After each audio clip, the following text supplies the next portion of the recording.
MP আনার হত্যার তদন্ত নিয়ে ডিবি পুলিশ কোনো চাপে নেই।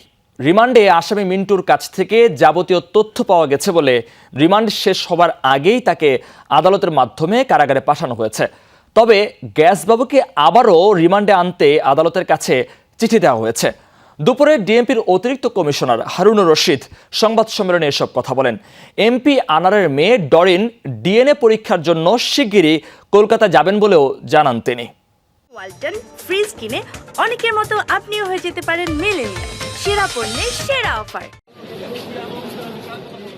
ঝিনাইদহ জেলা আওয়ামী লীগের সাধারণ সম্পাদক সাইদুল করিম মিন্টু গ্রেফতারের পর এমপি আনার হত্যার তদন্তের অগ্রগতি থমকে গেছে এমন ধারণা করে আনার কন্যা ডরিন দাবি করেন মিন্টুকে বাঁচাতে চেষ্টা চলছে। তাকে ছাড়ানোর জন্য পরিকল্পনা করা হচ্ছে, প্রচেষ্টা করা হচ্ছে, অনেকে চেষ্টা করছে। তবে ডিবি পুলিশের দাবি রিমান্ডে যাবতীয় তথ্য পাওয়া গেছে বলেই মিন্টুকে কারাগারে পাঠানো হয়েছে। তদন্ত কর্মকর্তা চাইলে মিন্টুকে আবারও রিমান্ডে আনা হবে।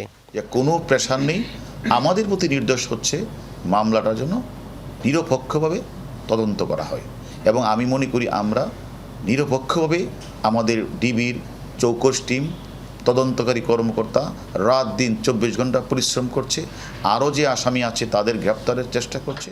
ঝিনাইদহ আওয়ামী লীগের আরেক নেতা আসামি কাজী কামাল ওরফে গ্যাস বাবু আদালতে জানিয়েছেন আলামত ও মোবাইল ফোন তিনি ফেলে দিয়েছেন। ডিবি জানিয়েছে ফোনগুলোর খোঁজে তাকে আবারও রিমান্ডে আনা হবে। ওই মোবাইলগুলি থেকে আরও কোনো কিছু আছে কি না হলে উনি কেন কোথাও ফেলে দিলেন? প্রথম বলেছিলেন যে উনি হারিয়ে ফেলেছেন, আদালতে আবার উনি বলেছেন যে এটা কোথাও ফেলে দিয়েছেন। আসলে সে কারণেই আমরা আদালতের কাছে চিঠি দিয়েছি যেন আমাদেরকে জিজ্ঞাসাবাদের জন্য আরও একটু দরকার। এমপি আনারের মেয়ে ডরিন ডিএনএ পরীক্ষার জন্য শিগগিরই কলকাতায় যাবেন বলেও জানান হারুনুর রশিদ। ডরিনকে বলেছে যে ইন্ডিয়া যাওয়ার জন্য। রাব্বি সিদ্দিকী, যমুনা নিউজ, ঢাকা।